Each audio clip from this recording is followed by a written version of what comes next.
Okay, good morning everyone. So let's recap the previously what we have studied, because in the last class we were discussing about the different type of damping formulation. So let's start from the Rayleigh damping one, because if you recall, in the last class we discussed about the three different types of damping, and we try to put it in the form that why the damping calculation is very important for the multi-degree freedom system specifically, because for single degree freedom system that is not that big problem. We can easily able to put like 2 xi omega, so that like a material damping, and also that all those things can be considered very easily in case of a single degree freedom system.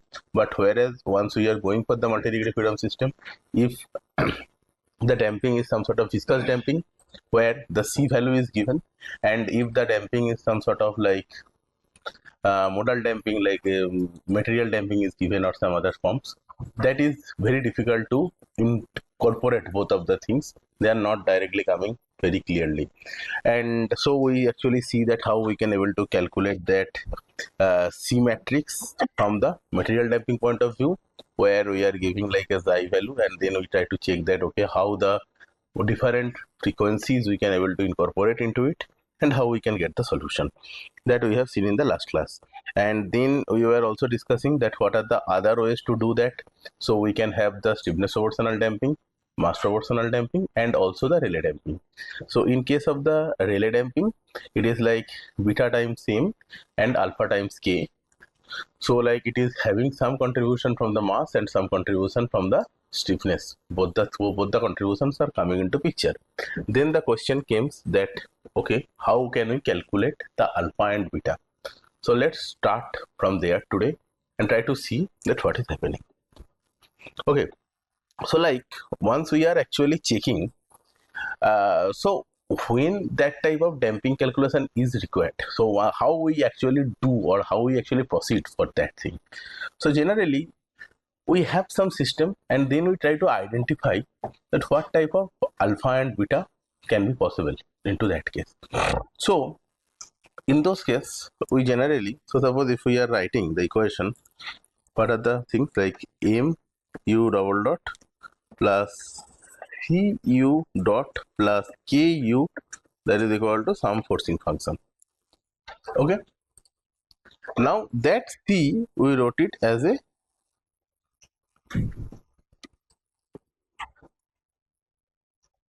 beta m plus alpha k. So that is the way of the Rayleigh damping. So that is the expression of the Rayleigh damping, and we are expressing the damping in the summation of mass and stiffness, so weighted sum of both of them. Once we do that, what can we write?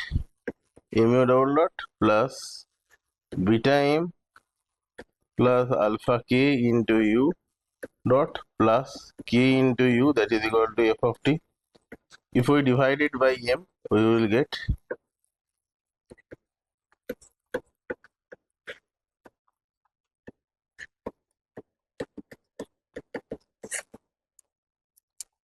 can we write it? We can also write one step further, that is beta by alpha omega square into u dot plus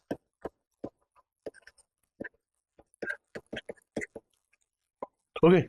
Now if we think, like let's think we have a single degree freedom system. Okay, so if we have equivalent single degree freedom system, then what can we write?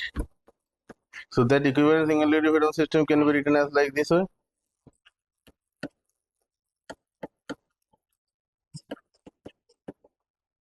So that is the form of the equivalent single degree, equivalent SDOF, and this is the form of like a normal, like if we are putting that the Rayleigh damping and all those things. So now what can we say, that we can try to correlate the terms of these two equations. So if we are doing that, what can we get? 2 xi omega 0 equal to beta plus alpha omega 0 square. Can we say that? Agreed, all of you? Good. So if you are agreed with that, what can we say? Xi will be equal to beta by 2 omega 0 plus alpha omega 0 divided by 2. Okay, make sense?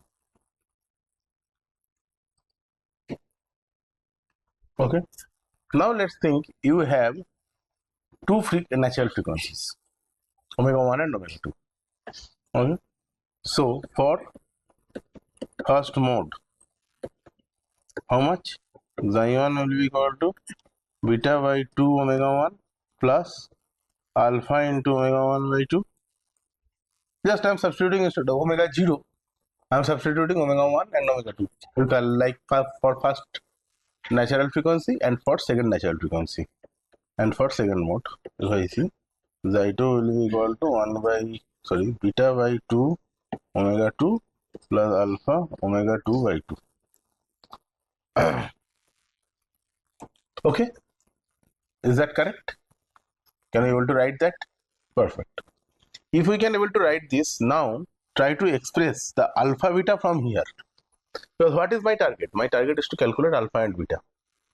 Okay. So if we try to calculate alpha and beta, how we can able to do that?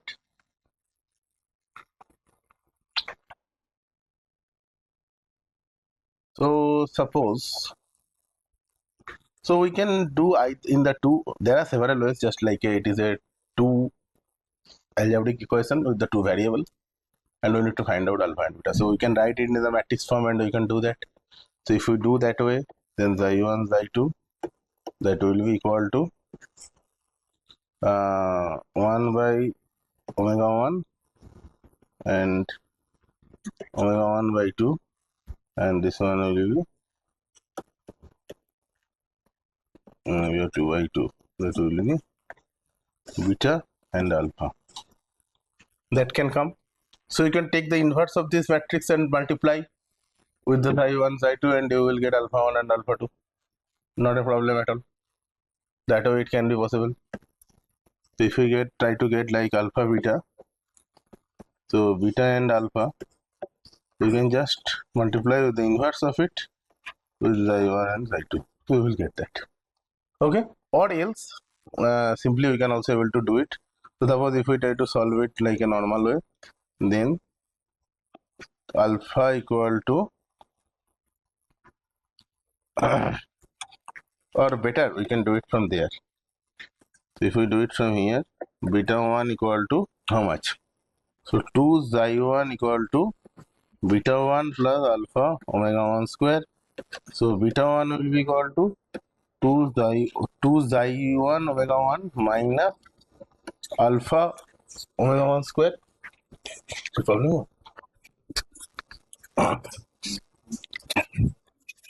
So beta 1 equal to 2 xi 1 omega 1 minus alpha omega 1 square. Okay, there's no beta 1. Exactly, yeah. Exactly. Yeah, you are right. So 2 xi omega 1 equal to beta plus alpha omega 1 square, and then beta equal to 2 xi 1 omega 1 minus alpha omega 1 square. Okay, now if I just write the second equation, then I can able to write it xi 2 omega 2 that will be equal to beta plus alpha omega 2 square. Just substituting this one.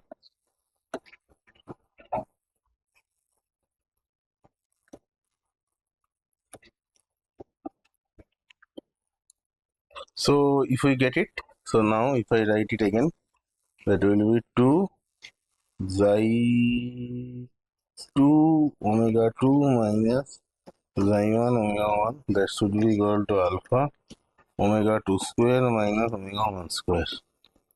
So alpha will be equal to 2 xi 2 omega 2 minus xi 1 omega 1 divided by omega 2 square by omega 1 square.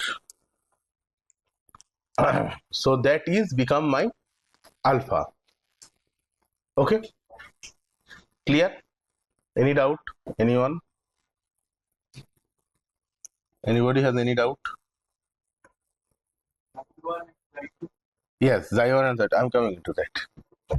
Good point. So xi1 and xi2, if you see, these are correspond to the different mode. So damping correspond to first mode, damping correspond to second mode. If you have in that way, then you can use it directly. Xi1 and xi2, both the different value you can put. Now if you have that, okay, the damping is not varied with the modes, or then you can say xi1 equal to, like, let's say you have a material damping. So we just can say xi1 equal to 5% and xi1 equal to xi2 equal to 5%. So both the thing you are just assuming the same value. That is also all right. It will not create any problem, because in that case what will happen, xi1 and xi2 will become same, still that numerator will not be 0, because if you see, there is omega 2 and omega 1, so the two natural frequencies are different, so it will not become 0. Make sense? Got it? Got that understanding that why they are different? And additionally, this thing can also be used very nicely if you have a experimental data.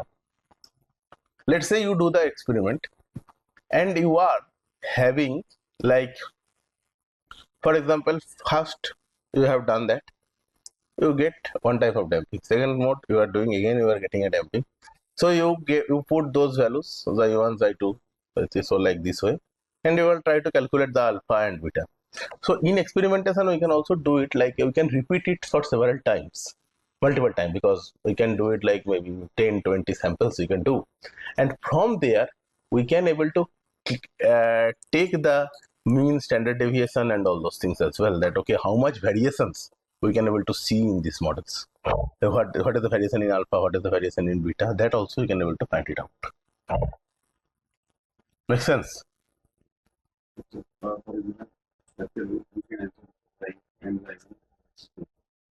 Yeah, like for example material damping, like suppose if you are putting, like, let's say 5% damping, so you will just put xi1 xi2 both equal to 5%, no problem, and then you can able to calculate what should be the alpha, what should be the beta for corresponding to that. Or if you have specific value, you can put that specific value there. For first mode what is coming, for second mode what is coming. Yeah, so you can calculate it like this way, na? Like suppose here, you know, okay, so just like maybe just give me one way to calculate the beta also. Just let's calculate beta and then we will discuss that what the thing. So suppose if this is the alpha, then beta we can able to get it to xi1 omega 1 minus alpha, we just put it xi2 omega 2 minus xi1 omega 1 divided by omega 2 square minus omega 1 square into omega 1 square. So now if you see in both the cases, they are dependent on xi1 xi2 omega 1 omega 2. Okay, in both the equations, from both the equations, like maybe you can say this is 3, this is 4. So if you see from 3 and 4, equation 3 and 4, the value of alpha and beta, they are dependent on xi1 xi2 omega 1 omega 2. Okay, and additionally you should check that if xi1 equal to xi2, still the values are not getting 0, alpha is not becoming 0, beta is also not becoming 0. So you can put the material damping as well, and you will calculate for that particular alpha and beta. So when we are considering or we are only considering fitness proportion, in that case, the effect of fitness is not considered. Then that model is not. These all are actually assumptions. If you see, that is based on some assumption. So if once you are putting like, okay, that alpha equal to 0, so if it is like a fully mass proportional, then you can say alpha equal to 0. If it is stiffness proportional, you can say beta equal to 0. Okay, now we are like, suppose once it is a Rayleigh, then we have contribution from both the side, mass and stiffness, and then the question comes, okay, what is the value of mass proportional and what is the weight for the stiffness proportion, and then we are discussing that, okay, now that could be resolved with the Rayleigh damping, and for implementing the Rayleigh damping, we are checking that, okay, first mode and second mode, both the contributions we are taking, we are putting that alpha 1 and sorry, we are putting like for alpha and beta calculating, we are doing that way, like first mode, second mode, we try to see that, okay, if is there any variation in the damping or not.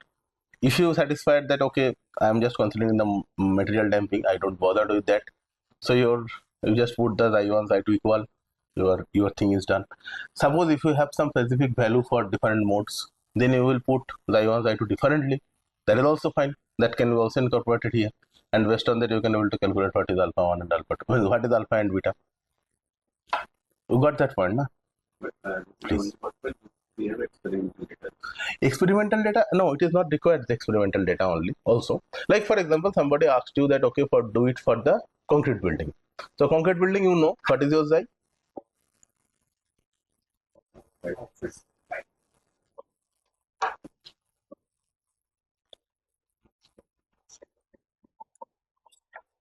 Xi equal to 5%.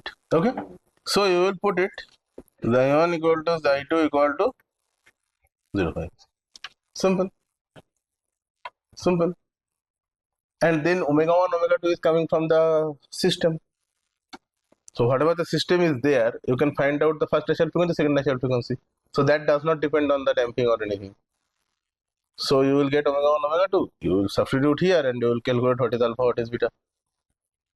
I think it is straightforward. What is for mass? Want to just take mass proportion. Okay, if you just want to take mass proportional model, then what do you have to do?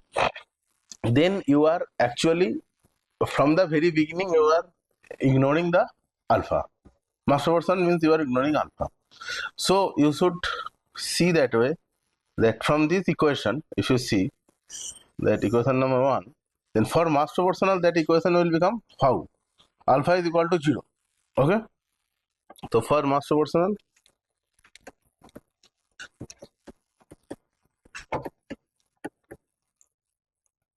this 2 xi omega 0 should be equal to beta. So that you can easily tune from a single one of only. So beta equal to, you know, from the for the first mode, if you want to check to so 2 xi 1 omega 1, you will get what is your beta. Okay.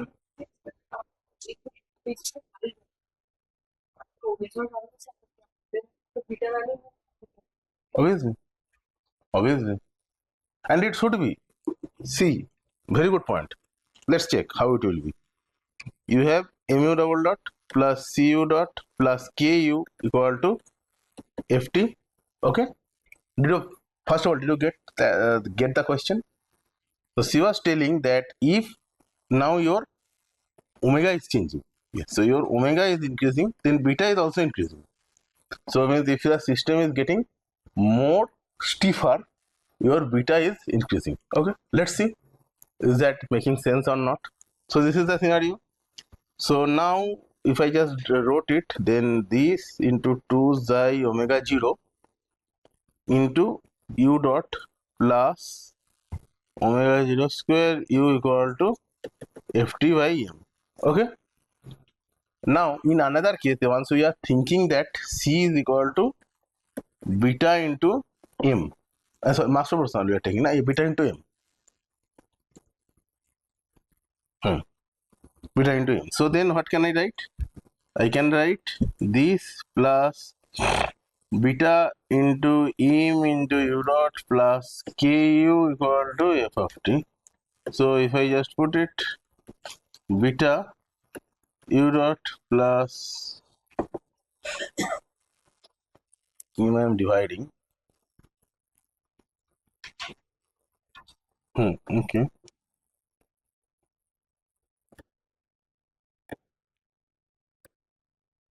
Okay. Now think. Very simple manner. Both the equations are actually equal equation. They are equivalent equation. So what is your C value? If you see this portion, this is increasing. If you are increasing your omega 0, this C is increasing. And you can see here also the similar thing. So you have to increase the beta. You got that point?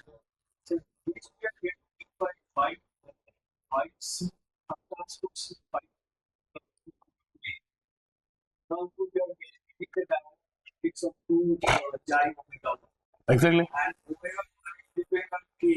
K and M. Already we are taking. Perfect.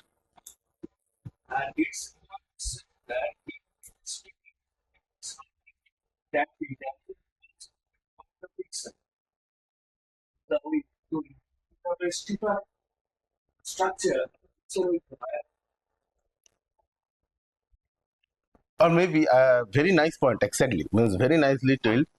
So if you try to see that why that friction is getting more higher and why, because if you see that damping is associated to the energy loss, or we can say energy loss in each second, if we call it in that fashion. Okay, so if you think that, as very nicely mentioned, that damping is associated to the friction as well. So once that structure is getting in the frictional mode, then due to friction, it is dissipating the energy. Now, once the frequency is higher, that means what happens?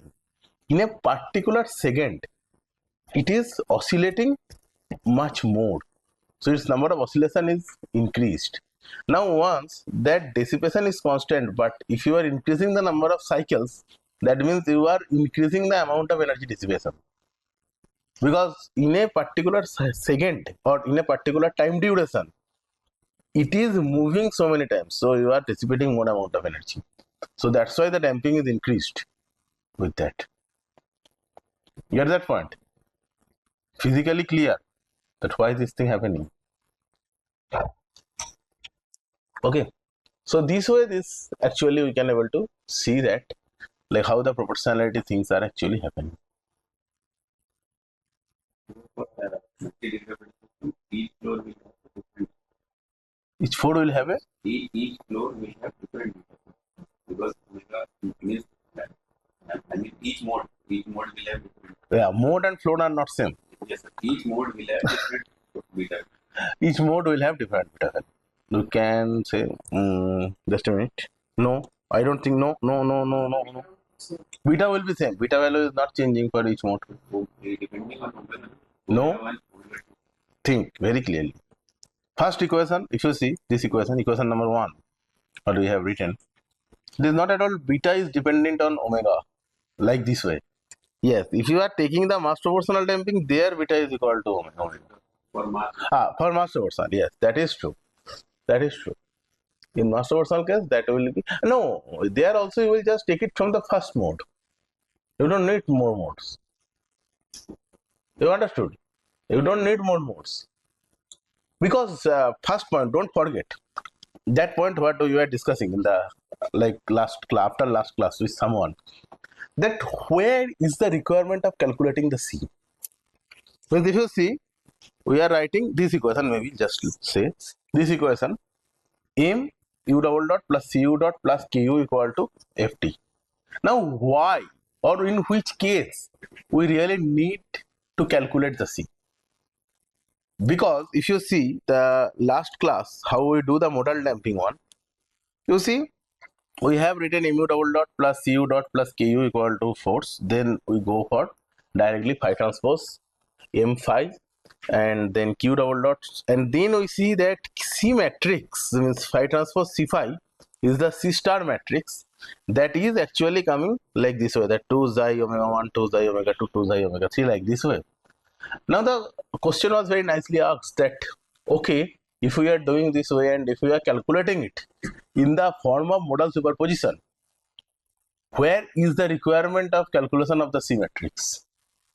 That's a very valid question. We really do not need to calculate the C matrix. So if we are going, so the point is that if modal superposition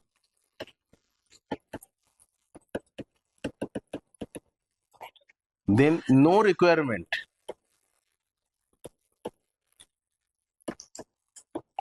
C calculation. Simple. What we can do, we can simply put C star matrix, which is nothing but 2 xi 1 omega 1 2 xi omega 2 2 xi omega 3 like this way. That will be my C star matrix, and that will be directly implemented with the modes. So we are done. We do not have any problem. So that will be like q double dot plus c star into q dot plus that omega matrix, omega square matrix into q will be equal to f of t, whatever the phi transpose f of t or something. So that will be my equation of motion, and we don't need to calculate anything, any value of c. That is absolutely all right. But then why are we bothered to calculate c? Because we need to calculate c if we try to solve it in any other form, not using the model superposition, or maybe some cases where model superposition is not valid. For example, you have a nonlinearity. Your model superposition method will not work. You have to use that. Or suppose you want to do the complete analysis like a transient state, phase, steady state, all the analysis you want to do. There you need that type of like full analysis you have to do. So there the symmetrics you have to calculate. Okay. So and once you need the symmetrics, then all those methods are started coming into picture. Okay. So like standing in the model superposition method, do not try to calculate symmetrics because it's not required. It's an unnecessary wastage of time. Means once you will calculate with the phi transpose inverse c star c phi inverse equal to c, and then again you are doing phi transpose c phi, that type of things would not be done. I mean, that makes no sense. So once you are doing the model superposition, just simply do the model superposition without finding out what is the exact symmetrics. But once you are doing like for the time history analysis, you have to calculate symmetrics, and that is also once the damping is not viscous damping.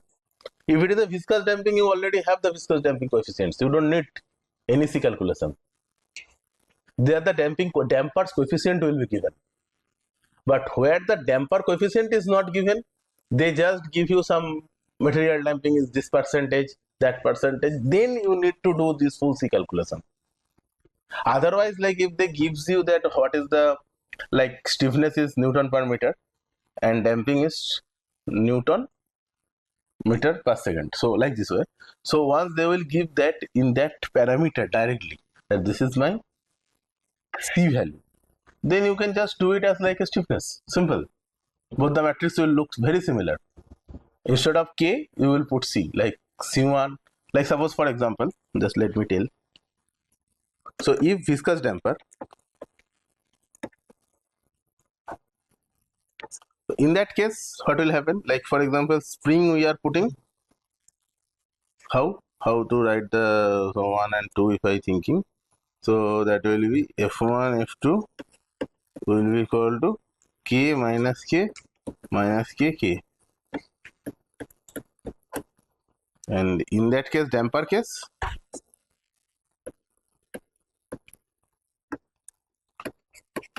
f1 f2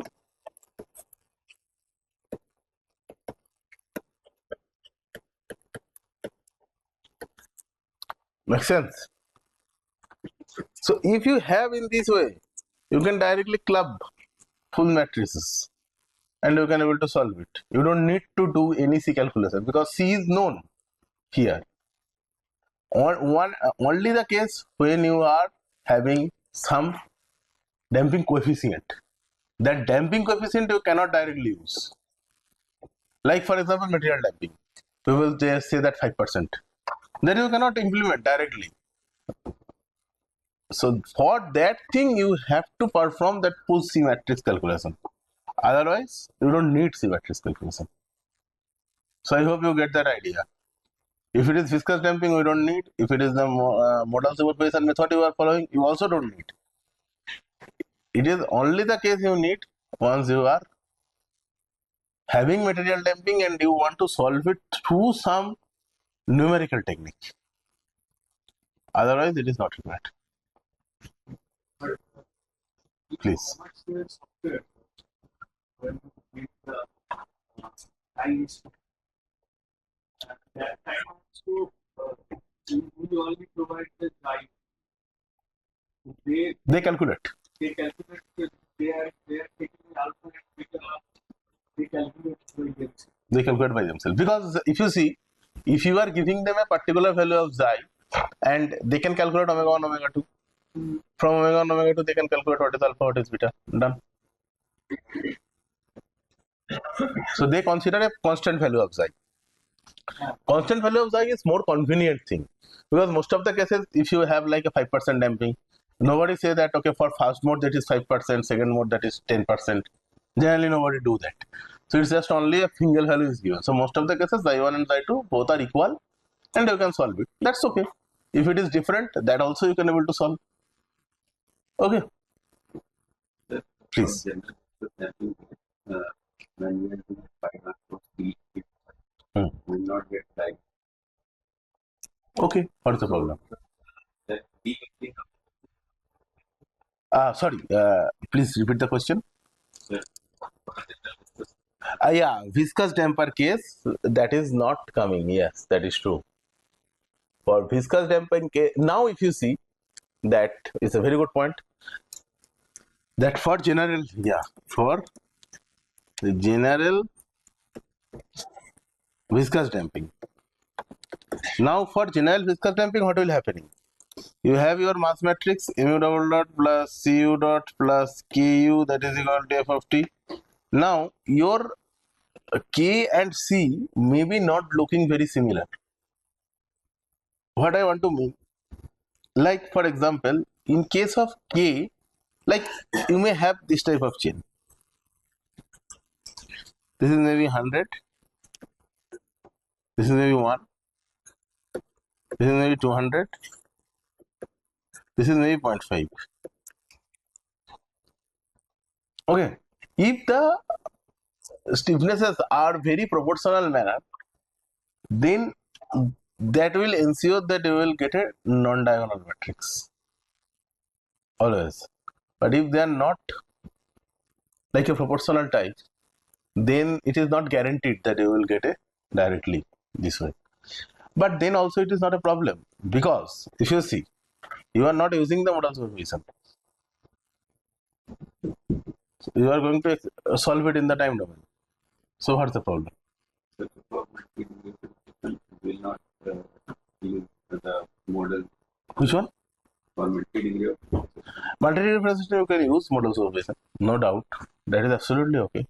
But once that C is getting some problem, then it will become little bit difficult for solving that in the model, because then you can go, means you can take that K1 out, but C term will be there, and C term, yes please.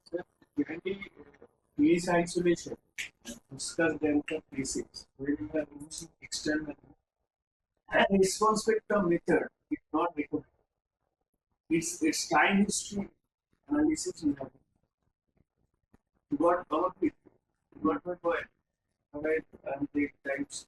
If you are using a base isolation or a damper, viscous damper, to reduce the active force, then we should not do the modal superposition of response. We need to do a time history analysis to get the response.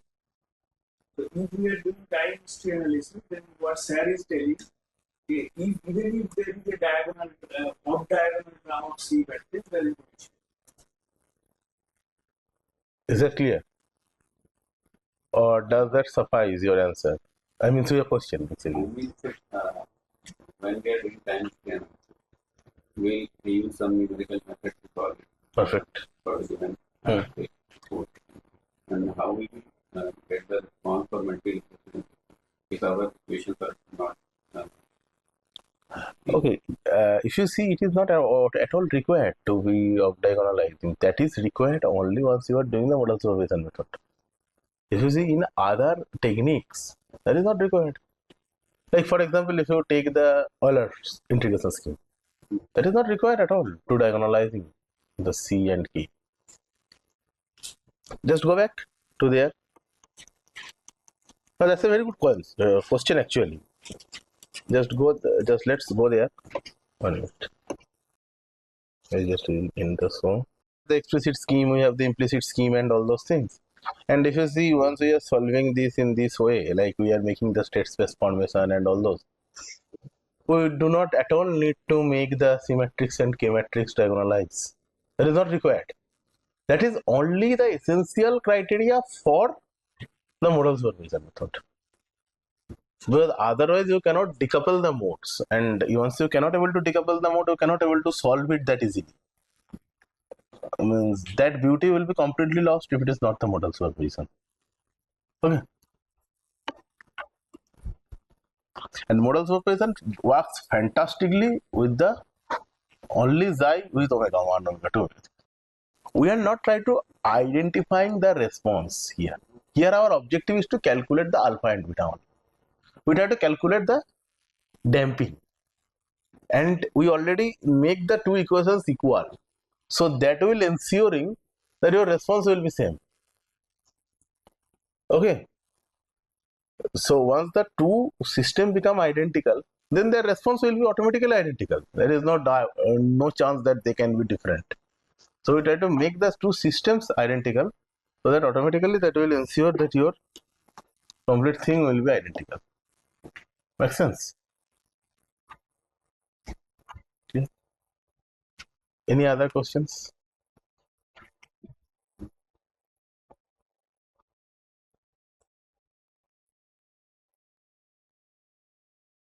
So that type of damping can also be used for continuous structure as well.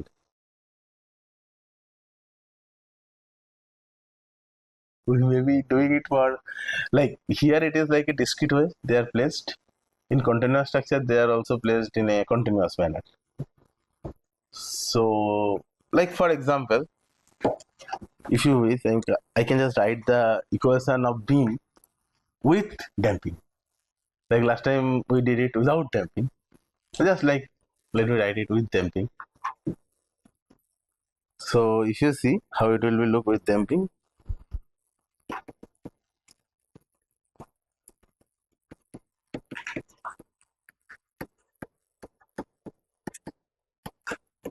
So that was without damping.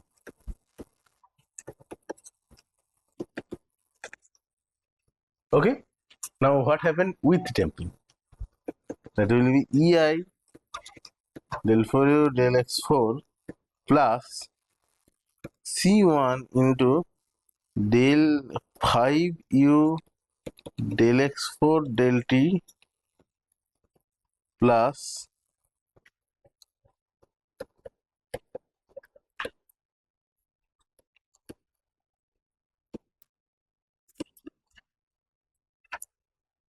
so it will come something like that.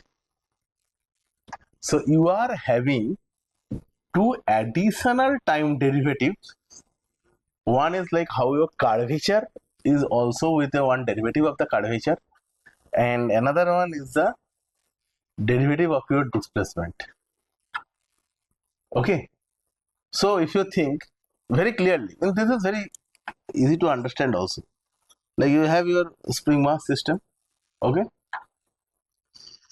That is K, that is M. So how you are writing? Mx double dot plus Kx equal to 0. Okay.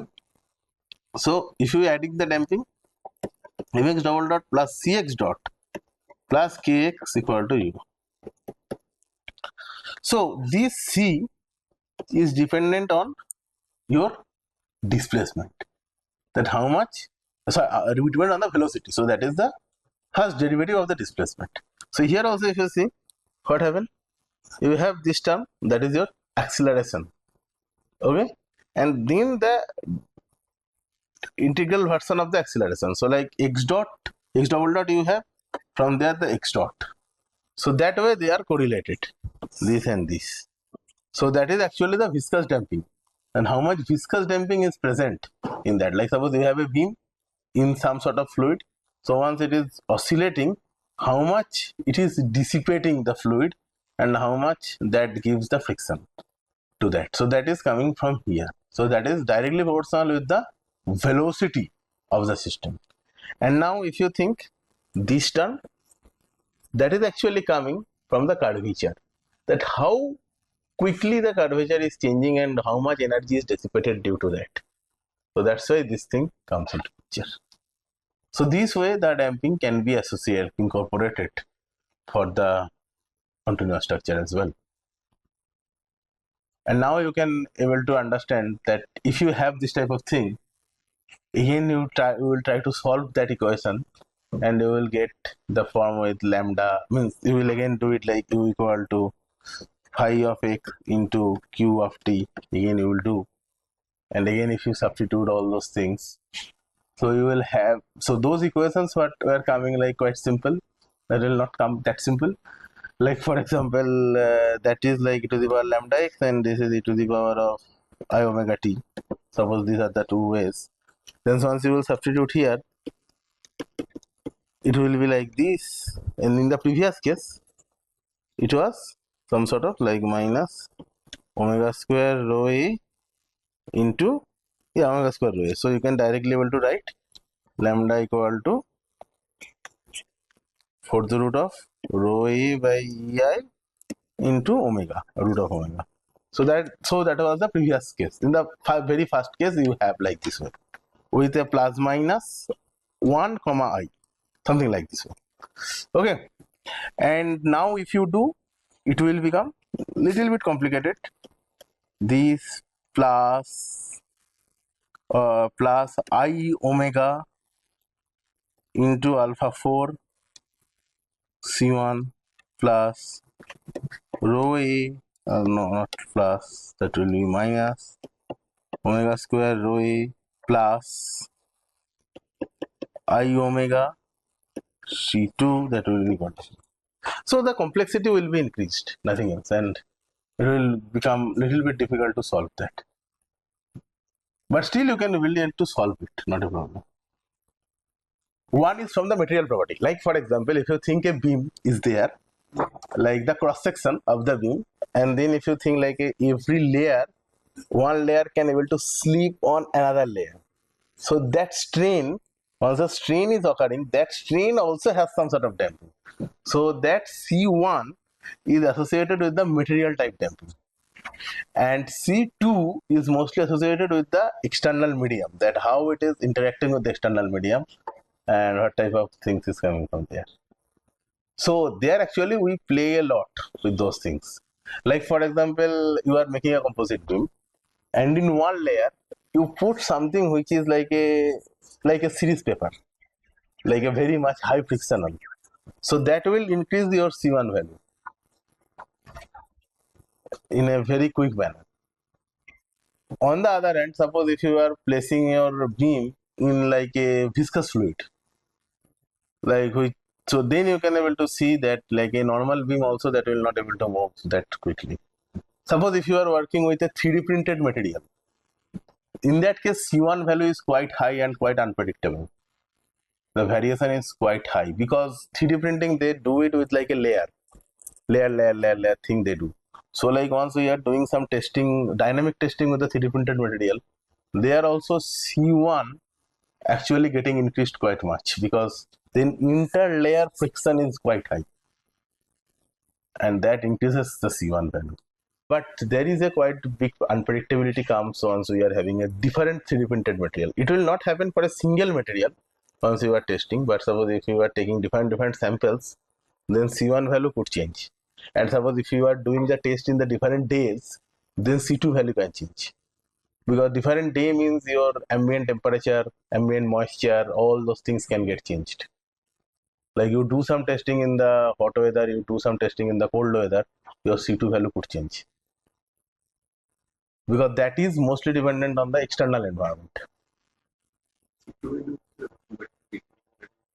Small, like API. Small value, but their change will be like suppose you have 0.3 and 0.3 become 0.2. Still the maybe you'll say that change is 0.1, but percentage wise that is a big change. So I'm talking in the relative to that, like that percentage variation you will see there. But in case of the C1 also that type of thing happens. Like suppose if you are changing your sample, then C1 can change. Without changing the sample, C1 cannot change. Generally will not change. That is a very well predictability you can get. So in case of the Timoshenko beam and Euler-Bernoulli beam, what is happening? We have beam like this. Now it get deflected. So it will be like that. Deflected shape will be like this. Okay. So you have like a one line here, another line here. Okay. So what are the fundamental theories says? First point is that plane section remain plane before and after bending. Okay. So one point is plane section remain plane before and after bending. Very good. Second point is that section perpendicular to the neutral axis will remain perpendicular. So plane section remain perpendicular to neutral axis before and after bending. That is same. But in case of Euler-Bernoulli this thing is true, but for Timo this is wrong. In case of Euler-Bernoulli and Timoshenko, both the case this is true.